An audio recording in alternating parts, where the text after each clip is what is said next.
C'est toujours un immense plaisir, Madame, Monsieur, de vous retrouver sur Equinox Télévision. La télévision qui, au-delà de l'image, vous rencontre. On va surtout évoquer ce matin la République des bouffons et cette marche de soutien à Paul Biya prévue ce jour à Garoua. C'est pour le remercier, dit-on, d'avoir ouvert une faculté de médecine et des sciences biomédicales à Garoua. On imagine que le Cameroun fonctionne comme ça. Les remerciements au prince, c'est évidemment une initiative de la branche locale du fameux Conseil national de la jeunesse. On parle également d'une rencontre prévue dans les toutes prochaines semaines, les tout prochains jours si vous voulez, entre Frundi et Kamto, le SDF et le MRC. Pourraient-ils se rapprocher pour former une belle coalition en vue des prochaines présidentielles, législatives et municipales? En tout cas, la question se pose aujourd'hui acuité, avec davantage d'acuité d'ailleurs, lorsqu'on sait qu'il est aujourd'hui question de mettre en place des alliances politiques, même si beaucoup aujourd'hui critiquent ces alliances et qui les qualifient plutôt de farce au lieu de force.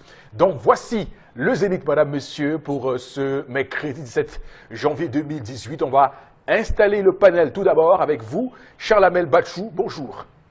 Bonjour Éric Fopoussi, bonjour à tous les conservateurs de la tradition africaine et bonjour à Sa Majesté Yonke Jean, chef supérieur Bangoula, qui a décidé de retourner aux sources. Fini les parades inutiles des élites gonflards. Désormais, ça sera la fête des récoltes. Chacun viendra avec ce qu'il aura produit. Félicitations à vous. Bombok Bengan également sur ce plateau ce matin. Bonjour à vous et bienvenue sur le plateau. Bonjour Monsieur Fopoussi Negou, bonjour à nos téléspectateurs. Nous sommes en année électorale, tout le monde le dit, tout le monde le sait, tout le monde se prépare. Mais j'ai un indice. Le 2 août 2013, lorsque Elecam publie les listes pour les dernières élections municipales et législatives, c'était couplé à l'époque, le RDPC avait déjà 29 députés. Il avait investi 14 circonscriptions où il était seul. Le RDPC avait à ce moment-là 115 communes, c'est-à-dire que sur les 360. Donc 115 communes où il était seul, compétiteur, 14 circonscriptions pour les législatives qui engrangeaient 29 députés. Avec cette allure-là, si l'opposition ne se rassemble pas, ne se coalise pas, ne trouve pas une plateforme, ce sera chaud, ce sera même difficile. Ce sera difficile pour l'opposition. On a compris évidemment que vous êtes, vous faites partie des tenants de la thèse selon laquelle il est important, il est impératif que l'opposition coalise ses forces et mette en place une plateforme large pour donc aller dans cette bataille, dans ces multiples batailles électorales qui se profilent à l'horizon au Cameroun en 2018. On a également sur ce plateau, Madame, Monsieur, Tendance la voyageuse. Elle est chargée, vous le savez, de conter l'histoire du jour, qui est le premier sujet qu'on va disséquer, qu'on va étudier, qu'on va éluder ce matin dans ce programme. Bonjour et bienvenue, Tendance. Bonjour Eric, je vais encore dire bonjour à tous ceux qui me regardent du côté de Dibombari. C'est là-bas que j'ai passé nuit parce que vraiment, je ne sais même pas, tous les jours m'appellent. Je vais vous dire, tous les habitants de Dibombari, appelez-moi quand vous pouvez, à l'heure que vous voulez, je serai toujours là. Parce que je suis prête à vous servir jusqu'à la fin de mes jours sur terre. Bon, c'est un monsieur qui m'a demandé de dire à tous les téléspectateurs qu'il est choqué. Il est franchement choqué. Quand il dit que le monsieur est choqué, ça veut dire qu'il est choqué en vrai. On a tapé sur sa femme? On n'a pas tapé sur sa femme. C'est sa femme qui veut lui montrer qu'elle est sage. Et l'enfant a trahi. Tu sais que les enfants ne manquent pas. Bébé a trahi. Quel niaque. Oui, bébé a trahi. Quel niaque ce matin, Tendance. Et quand il veut parler, il dit que son enfant l'a vendu aux enchères à son mari. Que bébé, tu m'as vendu aux enchères à papa. Oh, les femmes qui diminuent la ration et ne donnent pas la viande aux enfants, l'enfant a trahi. Ton mari dit que chaque fois il te rationne comme il se doit. Mais le problème c'est que ces enfants mangent le mbunga, la peau ou la morue. La viande même tu donnes qu'au père. Et ton mari, il a même dit que au lieu de lui donner la viande chaque fois et que ses enfants ne mangent pas la viande, mieux tu prépares, tu ne lui donnes pas. Tu diminues la ration, qui veut parler, tu dis que, ouais, bien, que tu rationnes d'abord combien? Il a dit que lui, il sait qu'il rationne bien. Tu comprends, non, mon bon? C'est une femme que chaque fois quand monsieur donne la ration, elle diminue. Je sais ce que tu fais avec. Et c'est que quand tu diminues, c'est pour acheter ton rouge à lèvres, les fards, les fonds de teint, je sais. Même parfois les sacs à main, les chaussures, vous cotisez. pour préparer que les enfants ne mangent pas la viande, c'est monsieur qui mange la viande. Monsieur dit que lundi, il est rentré du travail, sa femme avait fait le contraire. Quand il mangeait, l'enfant était à côté, l'enfant dit, papa, goûte-moi la viande. Il a goûté. Donc, dans sa tête, il croyait que c'était les caprices des bébés. Comme les enfants font souvent les caprices. Il a pris un peu la viande, donné à l'enfant. Mardi, il rentre. Maintenant, il fait le bongo de porc. L'enfant dit, papa, goûte-moi un peu. C'est quelle viande là-bas? Montre-moi, goûte alors. C'est la viande. Comment l'enfant, s'il ne fait que me demander la viande? Dans sa tête, il disait que, oh. Ou l'enfant va seulement me déranger. C'est qui alors tu es l'ars hier? Tu as fait elle a préparé le ndolé, morue, fumé et la viande. Mais sauf que les enfants ont mangé que la morue. Les enfants n'ont pas mangé la viande.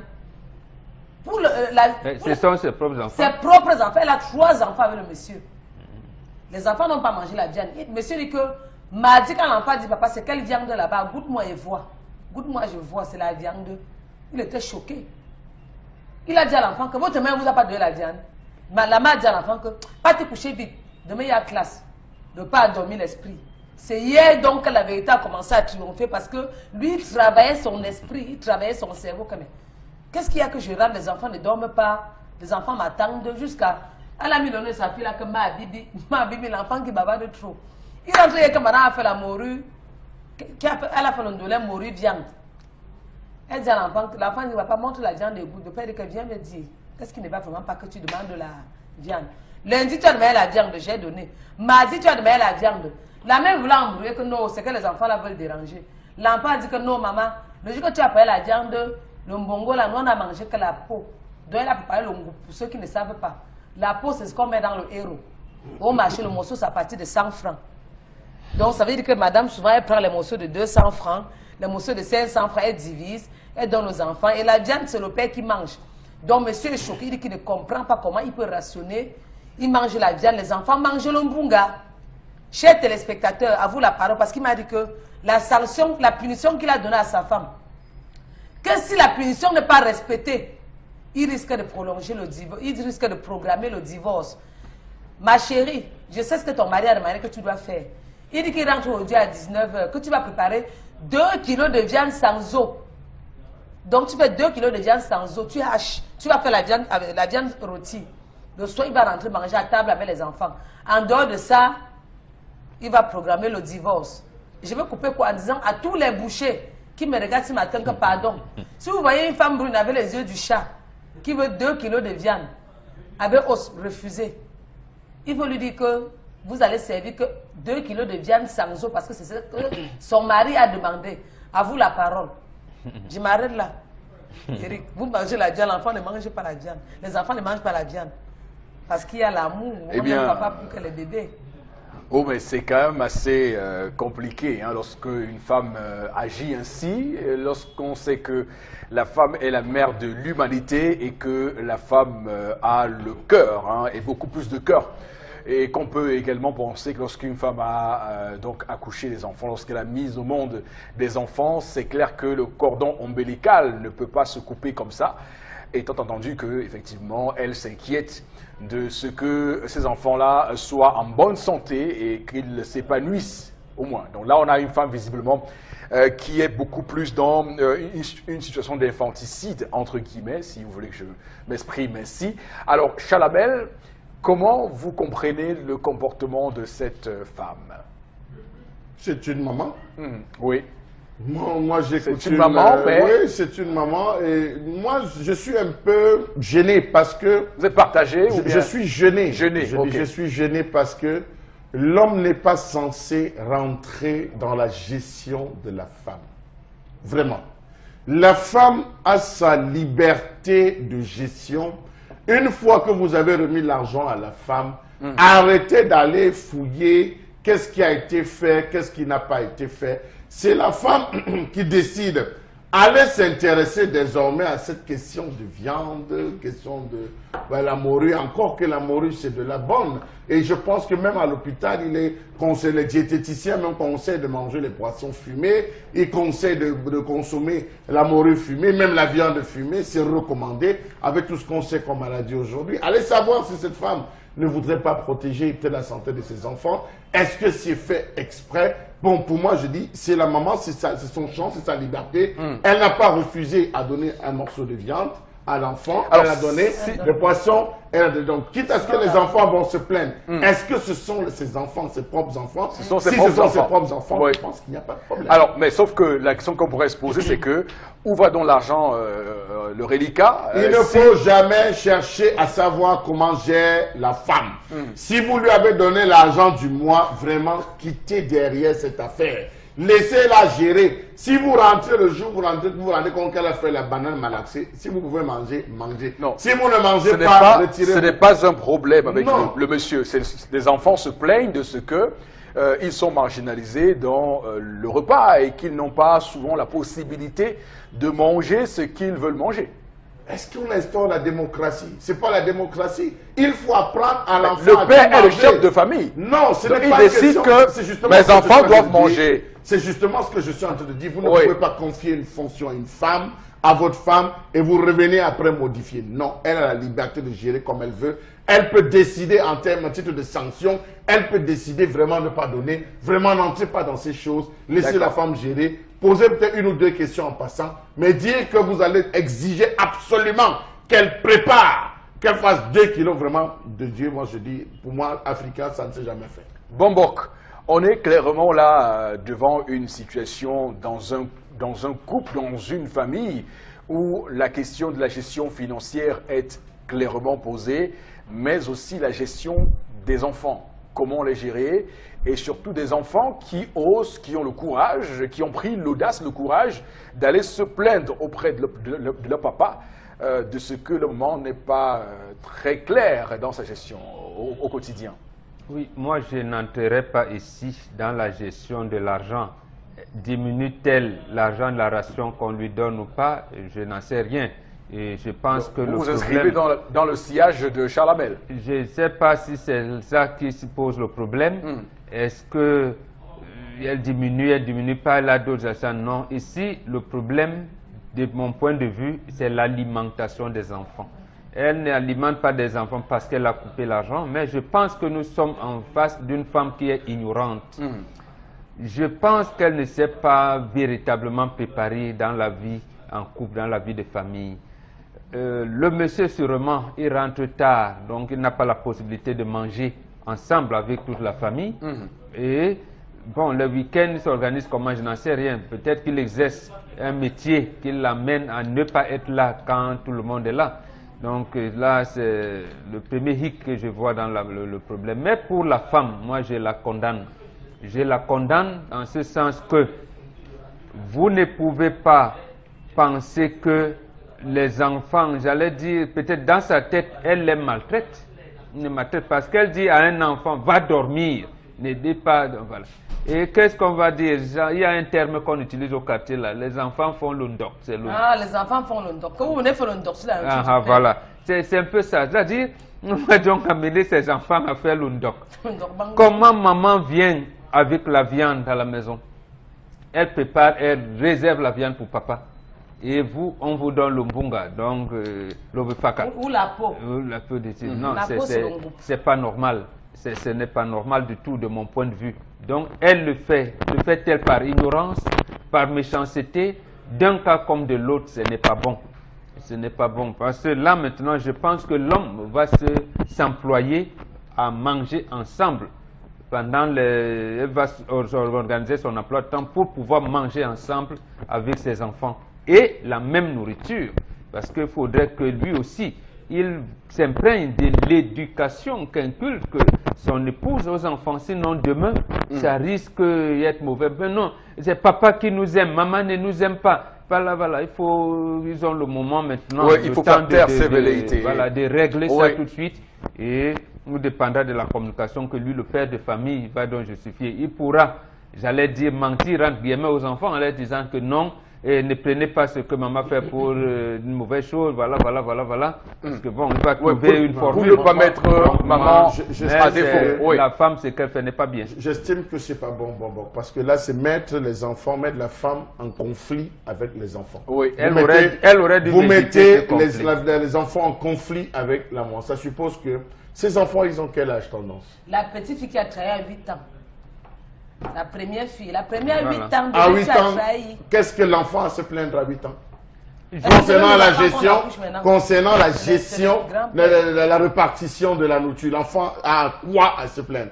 Il est prescrit en Alors, Afrique. Il est un enfant prescrit- qui a 8 ans. Il est prescrit en Afrique. Oui, allez-y, après, il je faut rebondis préciser, après, oui, Il est allez-y. prescrit en Afrique que le père ne finit jamais son repas. Le père n'a de l'appétit que lorsque les autres enfants ont mangé. Lorsque le père commence à manger et que les enfants accourent, il se contente de rapidement manger une partie et de laisser le reste aux enfants. Parce qu'il estime que les enfants ne trouveront d'appétit. Ils savent que le plat de papa est toujours bien chargé par rapport à leur plat. Peut-être c'est ce jour uniquement où la maman choisit de donner. Peut-être ça fait 2 jours, la maman dit, ok, j'ai quand même réservé un peu de viande, j'ai fait l'économie, j'ai réservé la viande, bon, je vais servir ça pour mon mari, le reste, je donne un bout en attendant, rattraper les 2 jours. Donc, il faut penser à tout ça, que le type réagisse là devant les enfants. Je dis non. Donc, j'estime que jusqu'à présent, cet homme a tort, parce qu'il ne devrait pas se mêler. C'est plutôt après qu'il avait discuté avec la femme en disant, les enfants ont dit ceci, écoute, essaye de voir, mais Alors, c'est la femme je qui gère, c'est le ministre de l'Intérieur, ne l'oubliez pas. Justement, non, Charles Amel, Oui.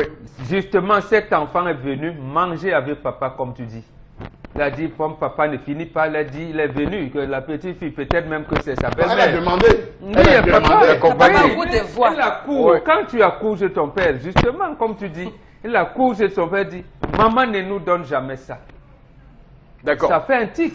Ça C'est fait un énervant. tic. Alors, Charles Amel, je voudrais vous faire rebondir sur cet enfant qui a 8 ans et qui commence à avoir des attitudes pour se plaindre. À quoi c'est dû ça? C'est une... J'ai dit, Eric Fopoussinegou, ma conception, je vous l'ai toujours dit, de 0 à 10 ans, c'est un esclave. L'enfant ne se plaint pas. De 10 à 20 ans, c'est un disciple. Je l'enseigne, je l'éduque, je l'amène à comprendre. De 20 à 30 ans, c'est un ami. De 30 à plus, je deviens conseiller pour lui. Je respecte ce principe parce que c'est ce que j'ai reçu. Donc je dis qu'il vienne se plaindre ou pas. Si c'est ce que sa mère a décidé, je me plie. Je D'accord. me plie. Ok. Ça, il faut le préciser, je me plie. Parce qu'un enfant qui commence à le faire, vous ne voyez pas le danger, maman. Un enfant qui commence à le faire, envoyez cet enfant en congé, cet enfant va aller s'aimer la zizanie dans le foyer de la famille des autres. Cet enfant ira s'aimer. Apprenez à votre enfant à se contenter de ce qu'on lui donne. Point. Même si quelque part ça vous fait mal, apprenez à votre enfant à se contenter de ce qu'on lui donne. Qu'il reste à ce niveau. D'accord. Mais Charles Amel... Justement, écoutez, attendez avant, non, Charles Amel, vous allez trop en besogne. Cet enfant se comporte donc comment? Ses aînés se comportent comment? Venez dire à son père qu'on Ah. ne lui donne jamais de la viande. Mais Il dira attendez, la même chose. Il dira la même chose dans la maison là, il entendra que quand on était même là-bas, Vous quand avez- on était là-bas, on Tu- faisait tu non, as non, dit non, il quoi? faut tuer ça. Il faut tuer ça. Pour justement, moi, c'est toi qui développes ça. Tu as dit, le plat de papa est toujours bien garni. oui, c'est toujours bien garni. Voilà, c'est et connu. la fille vient parce que le plat de papa est toujours bien garni. Et maintenant, l'enfant sait donc que, mais maman ne nous donne jamais ça. Parce que à la vous n'êtes maison, pas papa. dans de Prenez deux- pour manger. Non, elle a 8 ans. Ça veut dire qu'on lui apprend à faire la vaisselle. On lui apprend déjà, c'est une petite fille, à faire un certain nombre de choses. Justement, quelle éducation sa mère est en train de lui donner là? C'est-à-dire que demain, d'abord, il faudrait que papa se justifie. J'ai parlé de son emploi du temps ici. Quand on met la nourriture à table, quand on est ensemble, d'abord en Afrique, vous saviez comment ça se fait, on mangeait, c'est ensemble et tout. Il y a des espèces de nourriture, par exemple, nous qui sommes initiés, qui avons des parties de certaines bêtes, de certains animaux qui sont réservés, et là tout le monde le sait. Le reste, on laisse pour les enfants. Pour les enfants, c'est les enfants qu'on gâte dans la répartition alimentaire. Je suis d'accord à Alors, ce niveau avec vous, mais je dis, oui. Mombo, que le père n'a pas le droit de réprimander la mère là. À cet instant, le père continue de faire son travail en discutant background avec derrière avec Ok. la maman. Mais c'est ce que j'ai dit. Donc, Il d'accord. saura, non, là, il n'a Il pas a tort. réprimandé là. D'accord, il n'a pas Il réprimandé n'a là. pas réprimandé là. J'ai dit, il va Comment cela dit, utiliser il a un réprimandé langage. là, il a réprimandé là, Non, n'est-ce pas, il a appelé- dit, parce que quand maman a dit, va te coucher, papa a dit non, laisse-la manger. C'est ce qu'il a fait Il a maintenant. mené ses Il lui est arrivé, il lui appartiendra donc de trouver un langage pour dire aux enfants, non, maman a assis, voilà comment Ok, ça se fait. absolument. Je Alors, tendance... Mais quand même, oui. je comprends cette femme. Mais il s'agit de nos enfants, nos propres enfants. Je ne veux pas envoyer mon enfant au monde coupé. Parce que les enfants qu'on accouche aujourd'hui ne sont pas les enfants. Je ne veux pas que pendant que les gens dorment dans la nuit, l'enfant va chercher la viande chez le voisin. Quand on peut aussi tout demander à l'homme. On a souvent besoin que monsieur nous donne des pannes un peu de temps en temps. Mais quand même, quand vous voulez rationner le genre que madame peut, en rentrant du marché, et si elle voit une ballerine, même elle peut acheter. Ne donnez pas seulement la ration net. C'est les choses comme ça qui font que les femmes diminuent la ration. Non, mais c'est la femme qui définit. Mais je ne dois pas accepter une femme préparer la nourriture, ne pas donner la viande à l'enfant. Même si c'est demi-kilo de viande, vraiment divisons. Divisons, nous donnons à ces enfants. Parce que l'argent qu'on cherche, c'est pour qui? Vous prendrez après. C'est pas l'argent, c'est pas pour nos enfants. C'est pour nos enfants. Donc, ça veut dire que même avant de s'asseoir au bas, boire une bière, il faut d'abord qu'on se rassure si les enfants ont bien mangé à la maison. Ce n'est pas qu'on va dire que les enfants connaissent quoi. Non, ils connaissent. Je ne dois pas envoyer l'enfant aller faire le chirma. Et les enfants observent. Pour voir un enfant se plaindre, c'est difficile. Les enfants observent, ils gardent. D'accord. Si l'enfant se permet de dire, papa, maman ne donne pas la viande, maman, tu n'as pas donné la viande, maman, tu as donné seulement la peau. C'est que l'enfant a beaucoup regardé. L'enfant aussi a besoin de manger ce qui est bien. Et comme moi j'aime sans viande, on n'a pas l'appétit. D'accord, tendance. Ça ne descend pas bien. Il me souvient, lorsqu'on était encore des gamins, on nous disait que l'enfant ne mange pas l'œuf, par exemple. On nous disait que l'enfant ne mange pas la viande, par exemple. On nous disait plein de choses, quoi. Chalamel, ça participait de quoi, ce type de peur qu'on créait chez les enfants? C'était pour les rendre modestes? Non, ce n'est pas la peur. C'est donc quoi? Parce qu'on nous disait... Ce n'est pas la peur. Vous savez que dans la tradition, il y a des sociétés secrètes. Et chaque société secrète a ce qu'on appelle le pi, c'est-à-dire le double. Chaque membre de la société a ce qu'on appelle le pi dans son double. Oui. Dans le double, on parle du double, il y a la société secrète du chimpanzé, il y a la société secrète de ci, la société secrète de ça. Par exemple, à l'ouest, vous allez voir, lorsqu'on dépèce une chèvre, la chèvre a 14 parties. La tête revient au dernier né. Parce que c'est le dernier né qui porte la tête.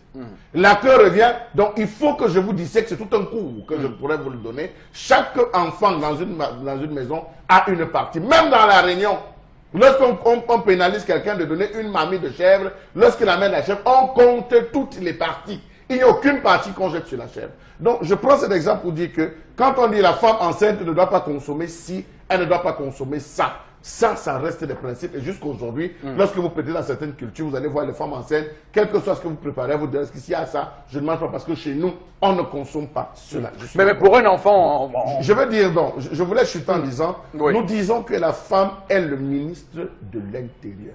C'est elle qui gère. On a bien compris. Mais répondez à ma question, Chalamel. Je vous demande, parce qu'il y a, quand gamin, on nous disait... Vous ne mangez pas l'œuf parce que les enfants ne mangent pas l'œuf, par exemple.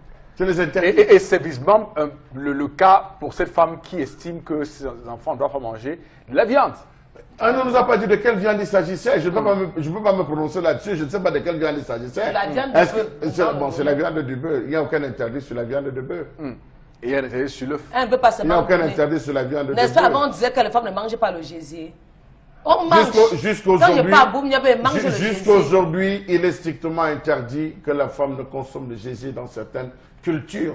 Dans certaines cultures, la femme n'a pas le droit de consommer le gésier. Dans d'autres, elle n'a pas le droit de consommer la tête même du poulet. Donc, il y a chaque culture a ses règles. Et évidemment, les membres de ces cultures sont tenus de les respecter. Moi, ce qu'il veut dire à cette femme ce matin, Eric, pour éviter les problèmes. Parce que je suis fatiguée de prendre l'arsenal pour aller résoudre les problèmes des gens. Même quand c'est pour moi, vous n'allez, quand ça va être pour moi, vous n'allez pas venir. Maman, pour arranger ton mariage, va au marché, tu prends 2 kilos de viande sans eau. Tu prépares, tu sautes ça. Tu prépares sans complément. Tu donnes aux enfants, ils mangent. Tu donnes. Tu laisses monsieur dans le chat partager aux enfants. Pour que ton foyer soit en paix. Parce qu'un homme, c'est pas là, justement, il va créer des problèmes.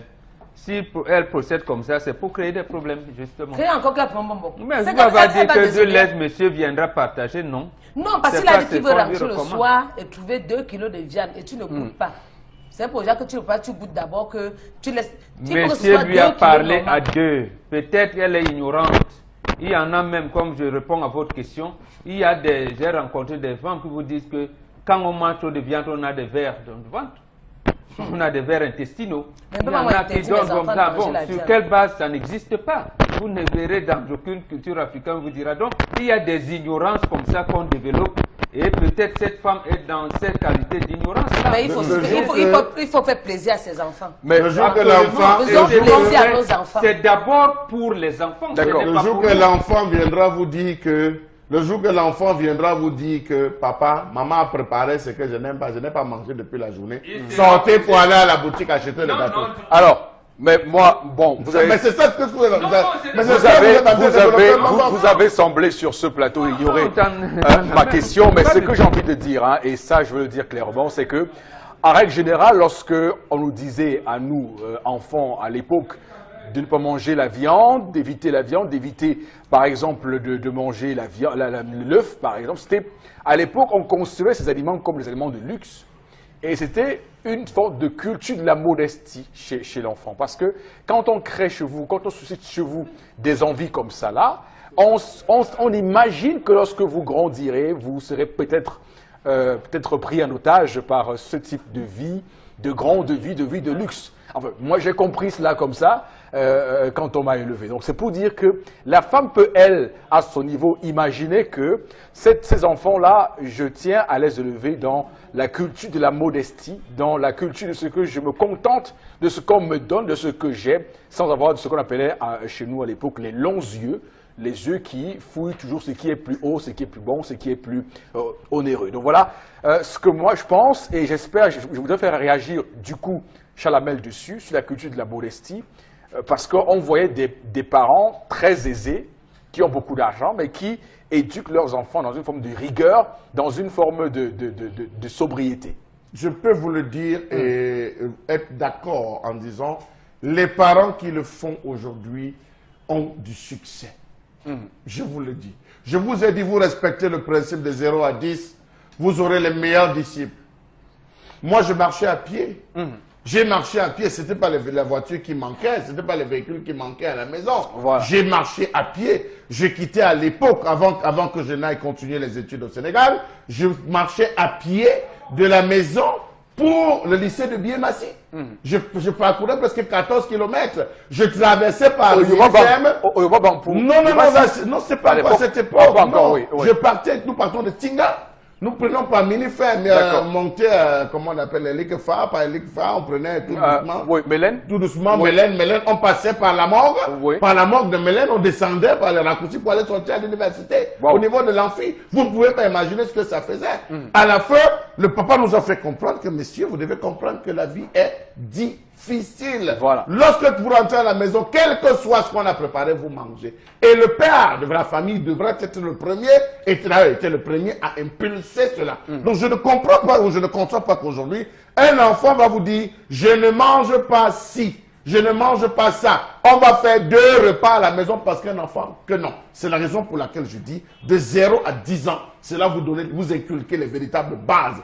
Question de viande, un enfant qui commence à poser la question de viande, je vous assure, demain, lorsqu'il aura 10-15 ans, il sera le premier à vous poser la question de l'agent de transport, le premier à vous poser la question de chaussures, de ceci. Les préférences, il faut les casser dès à présent. Et démontrer à l'enfant, on va vivre tous au même niveau. Il y a des jours dans la maison, on ne donne pas la viande au père.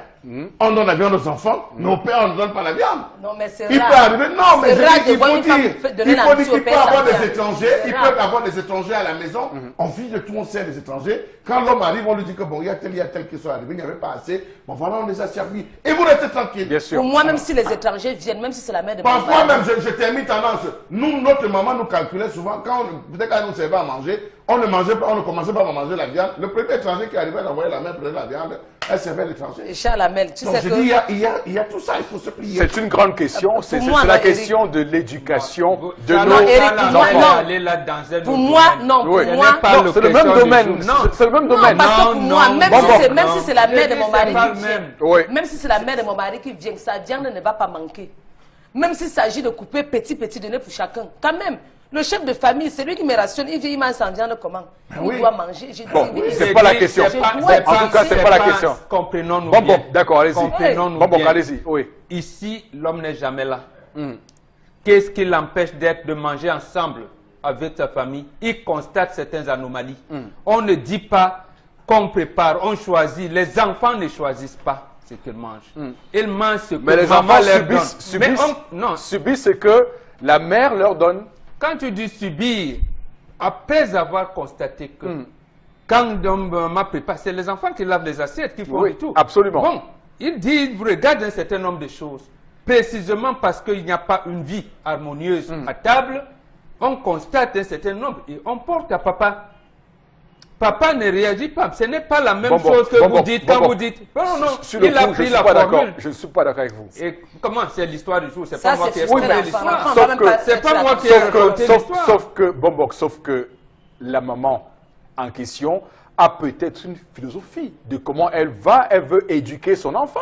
Quand on vous qu'est-ce qu'on en sait, nous? Qu'est-ce qu'on en sait? Qu'est-ce qu'on en sait? L'œuf et tout, c'est une philosophie, non? Bien sûr. Mais vous appelez ça justifier, non? Pourquoi vous ne voulez donc pas qu'on justifie l'autre philosophie?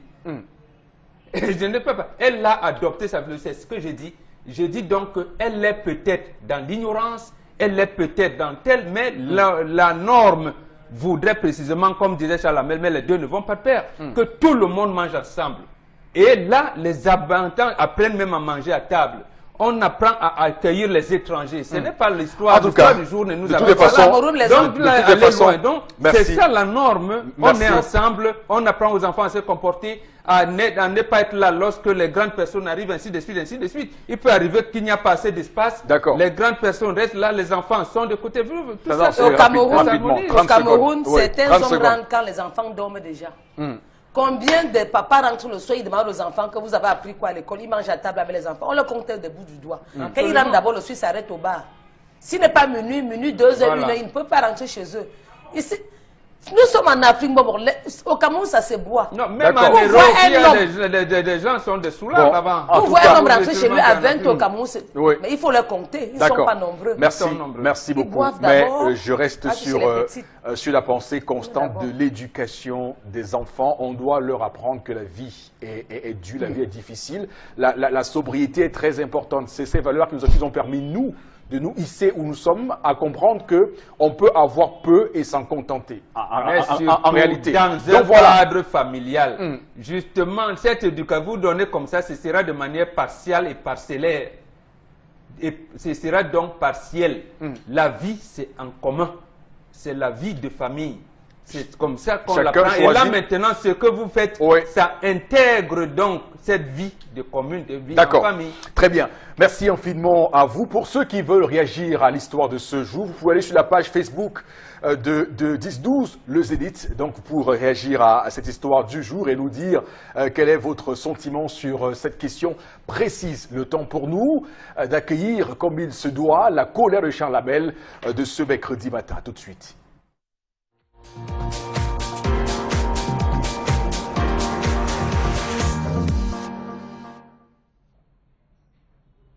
Je m'interroge ce jour sur la question du pillage des ressources naturelles au Cameroun.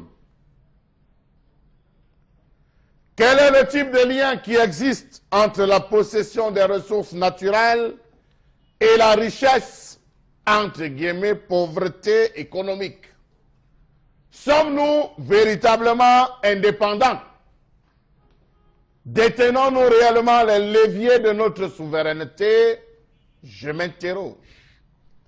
Comment comprendre le fait que les compagnies minières de seconde main exploitent le sous-sol camerounais de manière scandaleuse?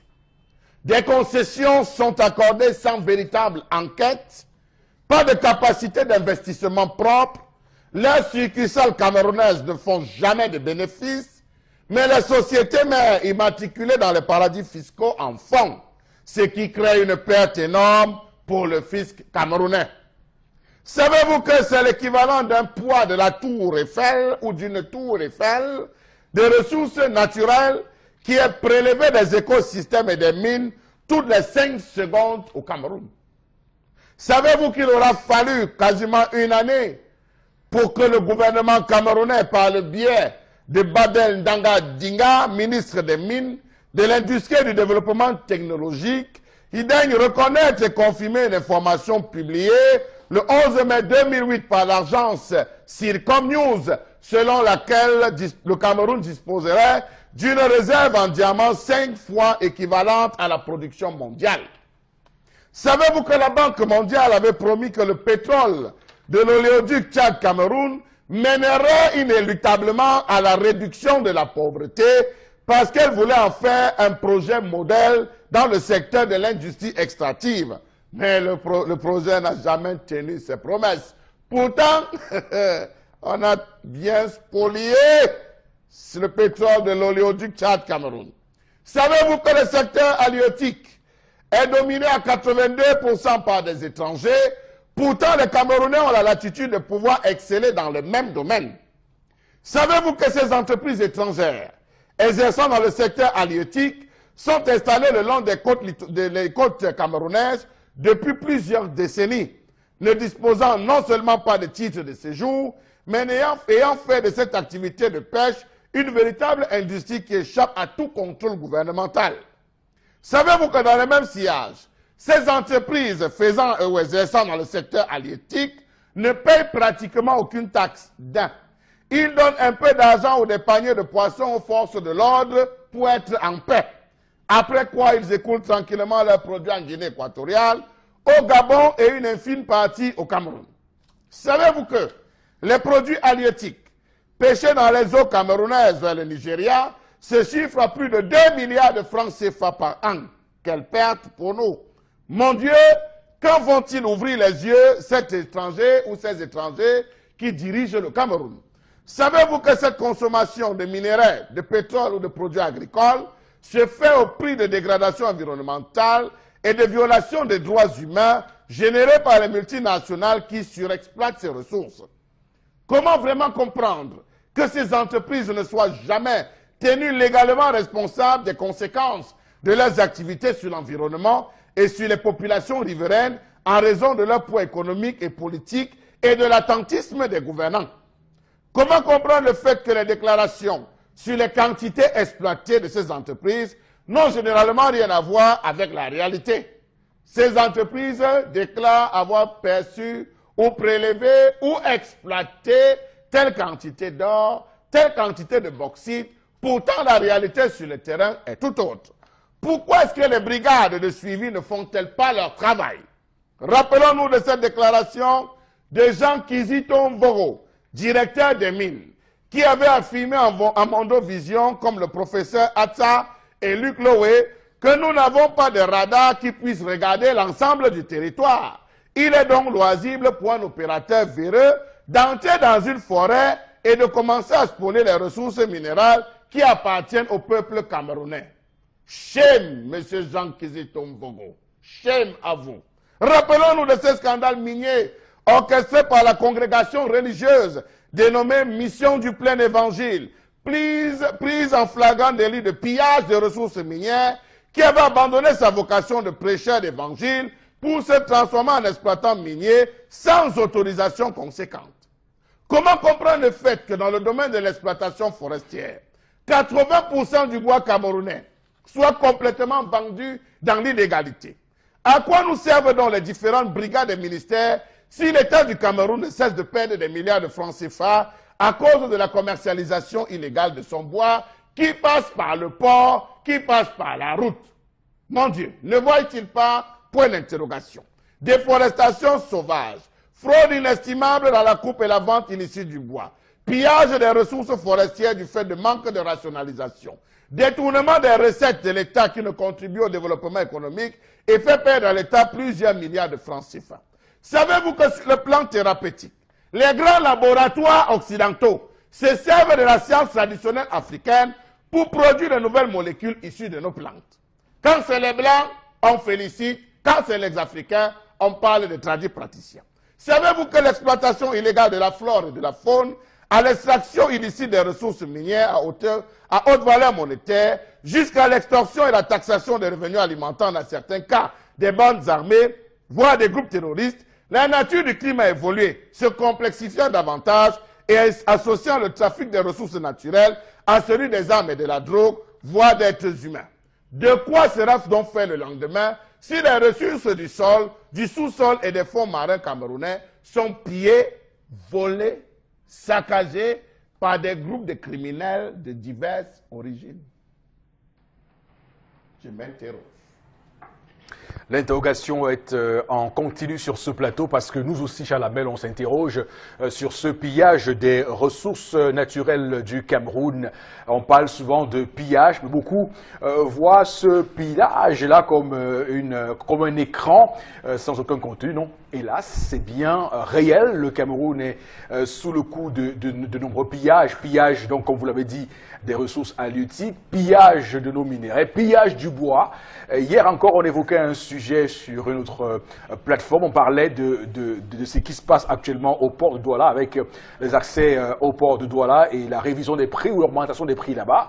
Et les syndicats qui se plaignent actuellement de cette augmentation de prix nous disaient qu'il y a un véritable souci, c'est que le port de Douala est aujourd'hui surpassé par les multinationales qui ont fait même basse ce qui se passe là-bas. Donc au final, on comprend que l'État, à un moment donné, se trouve dépassé par ce qui se passe et pourtant l'État a les moyens. L'État a les moyens d'agir. L'État peut se prononcer et surtout aller plus fort, frapper fort pour que la saignée cesse. Hier encore, je regardais un reportage où on parlait d'un géant laitier qui est censé produire chaque année des chiffres de son bilan. Alors, ce qui se passe, c'est que le bonhomme, le président de ce géant laitier, s'amuse à ne rien produire, alors que la loi lui impose de produire les chiffres d'affaires, ses chiffres d'affaires. Alors, qu'est-ce qui se passe? C'est qu'ils ont créé là-bas en France. Et là, c'est pour vous dire combien c'est assez flou, hein, la collusion entre les politiques et les opérateurs économiques. Ils ont créé une loi qu'ils ne savent pas applicable. Parce que comment est-ce qu'on peut dire que quelqu'un qui ne produit pas son chiffre d'affaires doit payer une amende de 2% sur son chiffre d'affaires? Alors comment on sait que ces 2%-là sont prélevables si on ne sait pas d'abord à la base quel est le montant du chiffre d'affaires? Donc vous comprenez qu'il y a des lois comme ça qui sont créées, des magouilles qui sont faites et qui rendent les opérateurs économiques beaucoup plus forts. Et c'est le cas au Cameroun où on se rend compte, et comme l'avait dit de façon vraiment brillante ce matin, que des gens agissent et on ne peut rien leur faire. Ils sont là, au-dessus de tout le monde, mais personne n'agit. Bon, Bengan, on parle de pillage des ressources du Cameroun. Alors, quels sont les fondements et comment comprendre cette question-là? Comment comprendre et quelles sont les clés pour la saisir? Vous avez commencé à énumérer quelques-uns. Quand vous dites on prélève 2% sur un chiffre d'affaires qu'on n'a pas fait et tout, non. Et après vous dites il doit avoir manigance. Effectivement, parce que là-bas, on avait prévu que pour exercer, il faut avoir une capacité financière d'un montant 2. Et sur la base comment ils appellent ça, des plans d'exploitation prévisionnels, il était prévu que. Donc, si l'État met donc les moyens, ces moyens-là, et que vous n'aboutissez pas, vous savez que vous êtes contraint à payer, j'allais dire une pénalité entre guillemets, ou alors être contraint à payer ce que vous aurez dû payer sur la base de votre plan d'exploitation prévisionnel. Absolument. Maintenant, pour le justifier, il faudra revenir, mais faire même pas, c'est-à-dire donner une traçabilité sur la tenue de vos livres comptables. Non, pour le cas du Cameroun, non, Charles Hamel a fait des interrogations là qui ne m'ont pas semblé bien. Il a dit, il faut qu'on ouvre les yeux. Mais Charles Hamel, ils savent ce qui passe. C'est eux qui signent les contrats. Quand tu dis ouvrir les yeux, ils savent, ils voient. Les Camerounais doivent ouvrir les yeux. Bon. Ah, voilà, quand vous dites les Camerounais, là, alors ça change. Je voulais penser que vous parliez des dirigeants. Il faudrait peut-être, moi je veux l'interpréter par le sens patriotique, l'engagement de défendre leur nation. Précisément parce que sur la base des accords de coopération que nous avons signés 6 jours avant l'indépendance du Cameroun, la France a tout. La France s'est octroyée le sous-sol camerounais et tout ce que vous avez appelé les ressources minières du Cameroun. Ça ne nous appartient pas. Il faut maintenant peut-être voir de manière graduelle comment on peut avoir, j'allais dire, les couilles pour pouvoir briser ces chaînes-là. C'est là où se trouve le problème. Et on se rend compte de 60 à aujourd'hui que ceux qui nous dirigent n'ont pas la possibilité de le faire, mais plutôt ils sont entrés dans ce qu'on disait hier, l'enrichissement. Parce que la société capitaliste, c'est l'enrichissement. Il faudrait que j'ai 1 million aujourd'hui, je dois en avoir 10 demain, un peu 20, 30, un peu ainsi de suite. Et surtout, piétiner ceux, c'est-à-dire créer l'écart, piétiner ceux qui sont considérés comme des potentiels rivaux demain. C'est-à-dire quoi? C'est-à-dire également former les esclaves. créer une disparité entre les riches et les pauvres. Lorsqu'on s'engage, parce que ceux qui nous dirigent, le continent africain, le Cameroun également, ils sont dans cette logique de s'enrichir. Sinon, on ne comprendrait pas que de 1986 à 2006, c'est-à-dire les 20 ans dans lesquels nous sommes sous plans d'ajustement structurel, et que les rapports de tous les organismes de la BEAC vous disent que les individus ont plus d'argent que les entreprises, alors qu'on est dans un pays pauvre et très endetté. C'est-à-dire comment vous pouvez, précisément parce que les gens savent qu'il faut s'enrichir davantage, quelquefois même j'allais dire, en faisant comme vous avez dit, et là moi je condamne cette orientation, en faisant comme si l'État perde de l'argent parce que certains sont entrés de manière tordieuse. Non. Tout le monde sait ce qui est autour du fer de Mbalam, que c'est le fonds du régime qui s'en accapare. Tout le monde sait ce que les gouvernements actuels ont fait du nickel et du cobalt à Lomé. Tout le monde sait ce qu'on est en train de faire du diamant de Mobilon. Tout le monde sait ce qu'il en est du pétrole.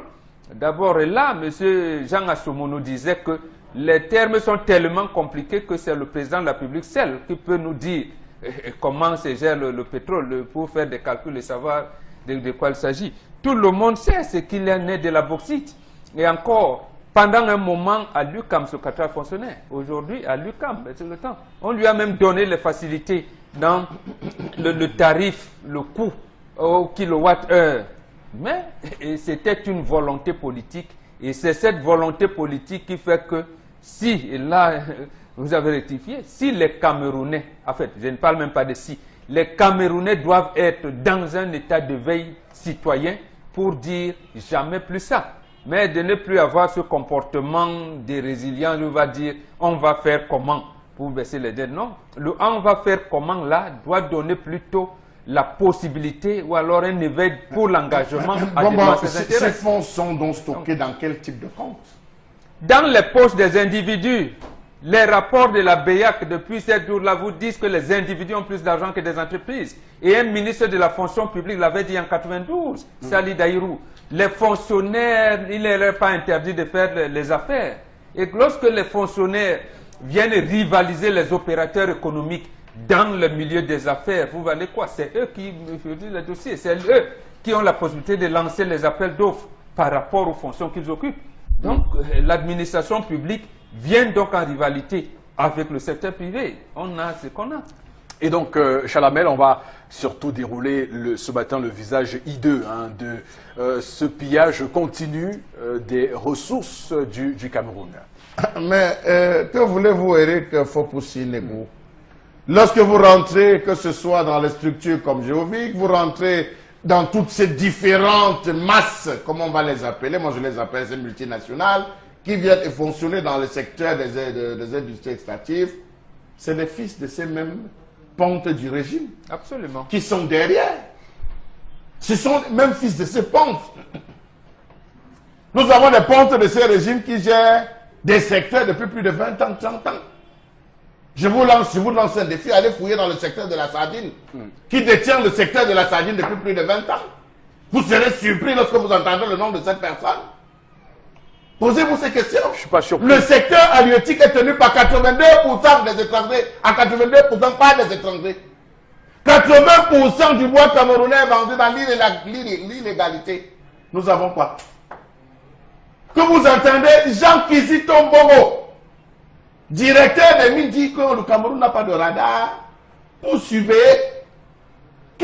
À quoi nous servent toutes ces brigades qui sont payées à hauteur de millions de francs, c'est pas des centaines de millions. Des brigades qui doivent descendre sur le terrain, contrôler, superviser, s'assurer, étiqueter, contrôler que ce qui sort, c'est du banc, ça a été enregistré. Que faites-vous de ces amis de la présidence qui ont accès, libre accès, qui perçoivent des signatures, qui rendent compte directement, qui font fouetter des villageois parce que les villageois ont osé se lever? Mais nous parlons de quoi? Nous parlons de quoi dans ce pays? Qu'est-ce que nous avons encore dans ce pays? Les Camerounais doivent se lever et dire non. Le pétrole seul, regardez comment Dubaï s'est forgé. Regardez comment le Koweït s'est forgé. Regardez comment l'Arabie Saoudite s'est forgée derrière le pétrole. Regardez comment les gars vivent. Regardez comment Dubaï, les Dubaïs vivent. Les Camerounais aujourd'hui sont obligés d'aller à Dubaï. Dubaï qui était le désert. Pourquoi ne peut-on pas transformer notre pays? Tout simplement parce que certains individus, il aura fallu des pressions énormes derrière le ministre Madame Dangadinga pour qu'il ose reconnaître, c'était le 11 mai 2008, pour qu'il puisse reconnaître à Mondovision que oui, la réserve, nous avons une réserve de diamants 5 fois équivalent à celle du monde. Mais oui. D'accord. D'accord, très bien. Chalamel. Banga Dinga n'a rien à faire, c'est le chef de l'État. Mais en tout lui-même cas, lui-même était impliqué dans certaines sociétés. en tout cas, c'est qui est non. Le chef de l'État signe un décret en décembre 2008, il dit qu'ils vont exploiter ce diamant pendant 25 ans. Et le contrat est renouvelable tous les 10 ans jusqu'à épuisement. C'est pas Banga Dinga. Lorsqu'on a pris la mission du plein évangile en flagrant délit non de pillage des ressources, qu'est-ce qui avait été fait? Lorsqu'on prend les militaires français qui volent le diamant à Centrafrique, on fait quoi? D'accord. C'est des accords de coopération que nous devons briser. Dénoncer. C'est-à-dire que M. Foposi Negou, qui veut être président de la République cette année, doit nous amener à dire que je vais rompre ces accords que François Fillon est venu renouveler le 20 mai 2009. Oui, c'est clair, je vais rompre tout ça. Alors. Voilà. Alors, ce qui va se passer aussi, c'est que on voit des pays, un pays voisin qu'on cite souvent à tort ou à raison en exemple, la Guinée équatoriale, qui a réussi à faire sa mue grâce à ses ressources, surtout du pétrole, tendance de la Guinée, qui est un pays que beaucoup de Camerounais bien sûr, Eric. Voilà, rêvent. Toutes justement. les filles camerounaises sont en Guinée. On dit que le pétrole donne de ce côté jusqu'à... Moi, au Cameroun, il n'y a que les voleurs. Les voleurs, vous volez. Hein? Aujourd'hui, quand tu parlais de la SCDP, on voit seulement qu'il y avait un détourneur là-bas. Tu parlais du FECOM, on dit qu'il y avait le père Ondon donc qui détournait. Tu parlais de Sodecoton, on dit qu'il y avait les détourneurs. Mais de qui se moque-t-on? On va mettre les caméras de surveillance dans tout le pays. Dans toutes les sociétés, nouvelle stratégie. Parce que le vol, quand vous volez, nous on ne progresse pas. Ça fait que nous ne, ça ne fait même pas du bien pour nos petits-fils. Je m'en bonbon. Non. Le petit-fils que demain il devait aller travailler, faire le stage et qu'on le recrute même, il va venir travailler quoi que vous avez tout pris. Mais on laisse un pays endetté où lui viendra payer la dette qu'il n'a pas consommée. Et quand on laisse les étrangers faire même basse, récupérer toutes nos ressources. Ouais. Comment on voit ça, tendance? On voit ça comme quoi les Chinois font tout. Ils brisent le maïs avec les prunes. Alors que nous, on pouvait briser ceci. Les Chinois vendent les beignets ginger, beignets folérés. Tout ça, le leur cahier, les Chinois sont dedans. Et nous sommes là. Après, on va s'asseoir, les insulter, que les shit ont tout pris. Que nous, on a fait comment? Ça va changer. C'est 2018, non? Nouvelle année, nouvelle méthode.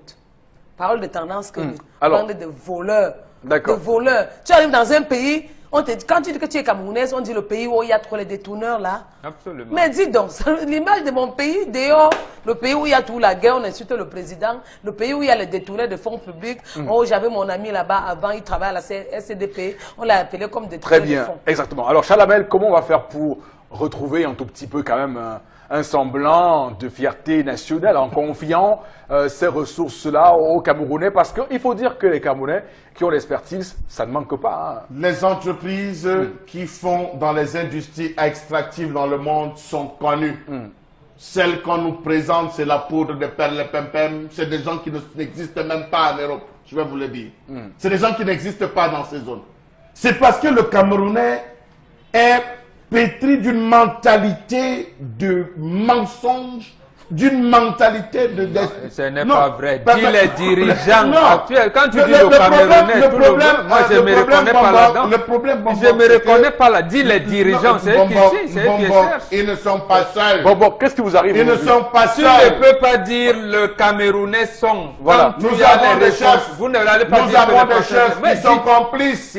Non, mais il faut dire qu'ils sont complices. La chaîne est longue. Il faut démasquer. Commence donc à D'accord, démasquer ceux qui vont chercher cette démarche. On va sortir de ce sujet lié au pillage des ressources naturelles du Cameroun. Dis clairement les ressources de ce pays. Merci nous ont foutu. beaucoup à vous, madame, monsieur, de nous retrouver sur Equinox Télévision. On marque une pause. On revient dans un instant.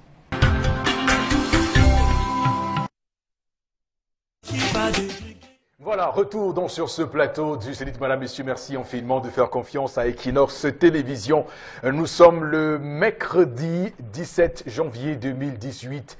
On va également peut-être aussi évoquer un tout petit peu la revue des réseaux sociaux et parler ce matin de cette histoire à Olembe, à Yaoundé, cette jeune femme de 33 ans qui a été retrouvée hier égorgée par son compagnon dans sa chambre. Elle est donc ainsi morte parce qu'évidemment son compagnon n'acceptait jusqu'alors pas qu'elle puisse lui dire qu'ils vont se séparer. Le monsieur donc a attendu qu'elle soit dans son sommeil pour l'égorger. On parle de cette histoire ce matin pour dire combien c'est compliqué et combien au final aujourd'hui les crimes passionnels continuent à prendre corps sur les différentes plateformes. Donc, une réaction peut-être rapidement sur ce plateau, avec d'abord vous, Charles Hamel. Pourquoi? Oui, d'accord. Alors, moi, je pense que c'est être lâche que de procéder à cela. C'est être lâche. Lorsque ce moment arrive, déjà on dit, hein, il faut se préparer à tout. Tant qu'on vit, il faut se préparer à tout. Savoir qu'à tout moment, on peut déjà décéder. On peut partir. À tout moment, on peut avoir une situation, on peut perdre un être cher. Se préparer à ça et lorsque ce moment arrive, l'assumer tout simplement. C'est très simple, hein, moi je le pense. Savoir se préparer à ça, ne pas mettre sa confiance en l'homme. D'accord. C'est tout. N'avoir la confiance, n'avoir les rêves et le désir que pour ses ambitions. Ses ambitions les mettre en avant. L'homme, à tout moment, peut décevoir. Vous-même, vous pouvez décevoir par le décès. Donc, se retrouver là, égorger un être humain, c'est passer toute sa vie à souffrir, à être malheureux. Vous ne serez jamais heureux. Même si vous allez puger 15, 10, 20 ans, vous sortirez de là, vous ne serez jamais en paix avec vous-même. D'accord. Autant mieux garder votre conscience. Bambok Bengan également, ce comportement de cet assassin présumé qui court toujours, hein, parce que la gendarmerie est toujours à ses trousses pour le retrouver. Non, moi, je vois la chose d'une autre manière. Oui. Le ciel du Cameroun s'est obscurci et il y aura le sang. Il y aura le sang précisément parce que nous avons tourné le dos à Dieu. Et lorsque chacun de nous veut faire ses programmes sans mettre Dieu devant, les conséquences sont fâcheuses. Et il faut... Hier, c'était des crimes rituels. Après, c'est les évêques. Après, c'est des ceci. C'est des assassinats. Vous avez qualifié celui-ci en parlant de crimes passionnels. Je ne sais pas. C'est un Camerounais naturalisé suisse qui vient assassiner ses propres enfants et ses livres là-bas. Ainsi de suite. C'est les expatriés qui sont morts aussi à temps. Donc, voilà. Donc, en fait, j'ai dit, le ciel s'est obscurci. Il faudrait, vous qui avez tourné le dos, j'allais dire, à la culture traditionnelle, nous allons tous assumer, mais nous n'aurons que les larmes pour pleurer. Tendance? Le mot me manque, Eric. J'ai vu les images, j'ai essayé de vous dire que j'ai dormi, ce que je manque. On n'a pas couché l'enfant là pour toi et papa. Pour ceux qui vont mettre l'œil sur le type là, vraiment, le manque sur lui, ramenez-le à la police. Parce qu'accoucher un enfant jusqu'à l'âge là, elle meurt. Non, quand même. À 33 ans. Dans la vie, quand on s'entend, on ne se sépare. Inspectrice tu vas tuer l'enfant. Tout récemment. La pauvre. Le sang de quelqu'un, non, ce n'est pas l'eau. Oui. Parce qu'on va dire que non, elle aussi, elle faisait quoi. Les filles doivent aussi être trop intelligentes. Comment dire à un homme qu'on ne le veut plus? Il faut seulement fuir son pays. Il faut faire comment? Quand on vit après, ça finit. S'il fallait ça, c'est que moi, j'ai mis la corde au cou. Quand coupé m'a barré, j'ai eu mal. J'ai eu mal comme je n'ai jamais eu mal de ma vie. Je restais comme ça, je ne savais pas qu'ils pouvaient l'oublier. Mais c'est fini. Après que je suis allé avec le boxeur, quand c'est fini, je vis. D'accord. Est-ce qu'elle ne vit pas? Ça m'empêche que si elle veut boire ma bière, elle ne boit pas. D'accord. C'est la même chose, elle mange. Très bien. La vie continue. Comme on ne rentre plus. Ok. Alors, l'autre information qui fait le buzz sur les réseaux sociaux, c'est également cette polémique autour de la nouvelle Miss Cameroun 2018 qui donc est accusée de ne pas maîtriser comment on chante l'hymne national du Cameroun. Une vidéo qui circule sur les réseaux sociaux donc montre la montre dans une émission de radio en Suisse où elle a du mal à chanter ce qu'elle appelle elle-même la chanson nationale et pas l'hymne national. Donc voilà la polémique qui vient s'ajouter à ce que beaucoup de personnes ont évoqué, avancé sur son compte. On le dit clairement, elle n'était pas au Cameroun, du moins elle est la Miss Cameroun suisse. Donc comment a-t-elle pu être prise à Miss Cameroun alors qu'elle ne résidait pas au Cameroun? Du moins, elle représentait quelle région du Cameroun? Donc la polémique qui couvre actuellement autour du Komika. Alors, quelle réaction, Chalamel? C'est un peu... D'abord, non, Chalamel, c'est exagéré. Moi, je vous ai dit, et je ne cesse de le dire que seule Madame Amourou sait comment être patouille ces choses. Vraiment, je vous le dis. Parce que nous allons de scandale en scandale. Elle a voulu échapper à un scandale, elle est tombée dans un autre scandale. Déjà, il y a une autre, la candidate numéro 20, qui a déjà saisi les tribunaux. Oui, Biloa. Biloa. Qui voudrait rentrer, parce qu'on a appelé, c'est elle qui avait été sélectionnée, mais c'est plutôt une autre qu'on a appelée. C'est grave. Mais vous avez au lieu de dire l'hymne national, dit la chanson nationale. J'ai écouté, elle dit t'es patrie. Mon téléphone est tombé, je vous assure, mon afficheur s'est cassé. L'hymne national dit t'es patrie. Elle a fait comme Miss Cameroun. On dit que non, c'était lors d'une émission, c'était du côté de la Suisse. Et on aggrave encore en disant que c'était du côté de la Suisse. Où elle s'est exercée avec notre Camerounais sur les chansons, comment. Mais on ne s'amuse pas, c'est l'emblème d'un pays. Je pense que même le ministre de la Culture devait être interpellé sur cette affaire. Comment est-ce qu'il a fait pour se retrouver là? Comment est-ce qu'ils ont fait pour tromper la première dame? À venir poser la couronne sur cette femme. On a trompé la première dame. À moins que ce soit les ressortissants d'un même pays, la Suisse, s'ils se sont entendus là-bas, pour dire que ça va rester chez eux. Vous avez réussi à m'arracher un fou rire. Ressortissant de quel pays? La Suisse. Ok. Beaucoup disent qu'on aurait dû demander d'entonner, de chanter plutôt l'hymne national de la Suisse. Ce serait mieux valu pour elle. Mais ça pose également un problème, notre rapport Bengan, à nos emblèmes au Cameroun, parce que beaucoup me disent qu'ils ont réussi, qu'ils ont compris, après cette polémique, eux-mêmes ont du mal peut-être à maîtriser toutes les paroles de l'hymne du Cameroun. À quoi c'est dû ça? Pourtant, on sait que l'hymne doit être chanté par tous les Camerounais chaque semaine quand même, au moins. Donc, quand vous parlez de l'hymne national, vous parlez de quoi? Le Cameroun a deux hymnes. Oui. L'hymne au Cameroun, berceau de nos ancêtres, est différent du Cameroun d'Al Fadas. Oui. C'est différent. Nous sommes un pays qui a deux hymnes. C'est d'abord, donc on ne peut pas la condamner pour cela. Deuxièmement, maîtrisez-elle. J'ai dit, moi, je ne peux pas la condamner pour cela. Je la condamne pour la première fois. Oui, vous la condamnez. Oui, si moi je suis président du tribunal, je ne la condamne pas. Vous la condamnez. Le Cameroun a deux hymnes. Au monde, vous avez vu un pays qui a deux hymnes. Deuxième chose, vous avez exercé avec les Lions d'Indomptable depuis 90 et tout ça. Vous pensez que ces gars qui portent le maillot de l'équipe nationale tous les jours, ils savent chanter l'hymne national? Troisième chose, est-ce que le critère de l'hymne national version francophone est inscrit dans les critères pour être mis au Cameroun? Non, soyons sérieux. Si nous voulons fonder une nation, ne nous vertions pas à nous limiter à des épiphénomènes. C'est grave qu'une ressortissante camerounaise ne soit pas en même de chanter, même si ce n'est pas dans les critères. À l'oral même de l'ENAM, une fois, on a posé la question à un individu, à un monsieur, un candidat, quel est le nom de la ceinture que tu portes? Ce qui n'a rien à voir avec les critères. Donc je vous dis, Babok, c'est normal qu'une question puisse sortir. C'est l'hymne de leur pays. Et si elle dit qu'elle est camerounaise, elle doit connaître cette hymne. Alors, mais quand même, il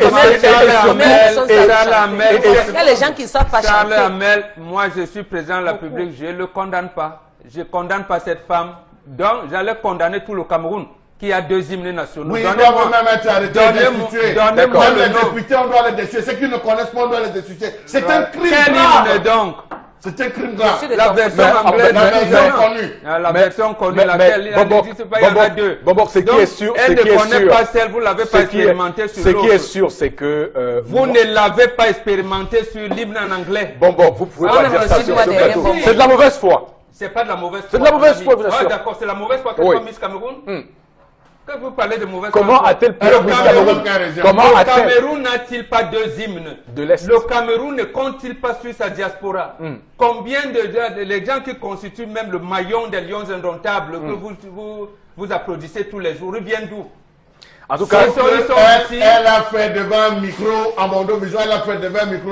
Justement, essayons donc, l'interrogeons là avec la version anglaise de l'autre hymne. On condamne d'abord la première version. Oui, elle ne connaît pas, mais elle connaît l'autre. Mais je suis moi. En tout cas, moi, avant que Tendance ne parle quand même, j'aimerais quand même qu'on respecte la mémoire de ces deux valeureux Camerounais qui ont composé et cet hymne-là, et surtout ce n'est pas la version qu'ils ont composée, oui, même si, oui, mais voilà. Samuel Minfio Bamba et René Jam Afan. Parce que ces deux hommes, quand même, ont travaillé. À ce moment, même si après, sur leur hymne, ils ont appelé chant de ralliement. C'est différent de ce que vous chantez. Toujours c'est tout différent. La preuve. Vous n'allez pas changer l'histoire du Cameroun. Mais c'est vous qui changez, parce que Minkou Mbamba est passé 10 millions de fois à la CTV et à la CRTV en expliquant. Elle est morte dans la misère, précisément parce qu'on n'a pas reconnu l'original. C'est vrai, ce n'est pas l'original. Si vous voulez mais donc reconnaître, on s'y est inspiré pour en arriver là. Reconnaissez-le au moins et on avance dans le débat. Parce qu'il s'agit ici... On s'est inspiré pour nous apporter deux hymnes. Ça veut dire qu'on ne s'est pas inspiré. Bobok, merci. Ça veut dire qu'il était là lui-même. Il a parlé de ceux qui sortaient de Foulassi, qui l'ont dit. Il a dit 1 million de fois. D'accord. Le chant de ralliement a été... La France, dans la Marseillaise, on dit « aux armes, citoyens ». Pourquoi on a estimé que les propos contenus dans la version française de l'hymne national ne doivent pas y figurer? On a procédé à quel référendum au Cameroun pour cela? En tout cas, c'est vrai que vous êtes de ceux qui pensent qu'il est important je ne la condamne pas. De réformer je chante les deux hymnes. Et en considérant que je suis camerounais, j'ai deux hymnes. Je chante tous les deux la version officielle. Je chante le chant de ralliement aussi. Donc, je chante 3 hymnes, étant camerounais. D'accord. Donc, je ne la condamne pas parce qu'elle ne veut pas.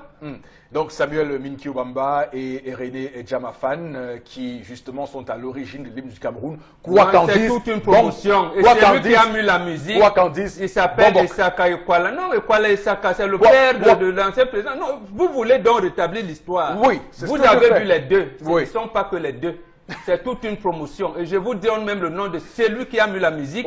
C'est le grand-père de l'actuel chef supérieur du canton d'Edo. Et donc vous dites que vous dites que tout ce qu'ils ont fait comme ça doit être aussi sali à Mondiovision en Suisse. Ça a été sali par nous-mêmes. Cameroun. Ça a été sali par nous qui avons la version actuelle de la française de l'hymne national. D'accord. Ok. L'a galvaudé. Tendance, réaction rapide et puis ça m'énerve parce qu'on l'insulte sur les réseaux sociaux. Est-ce qu'on apprend encore l'hymne national aux enfants dans les écoles? Tout le monde ne sait pas chanter.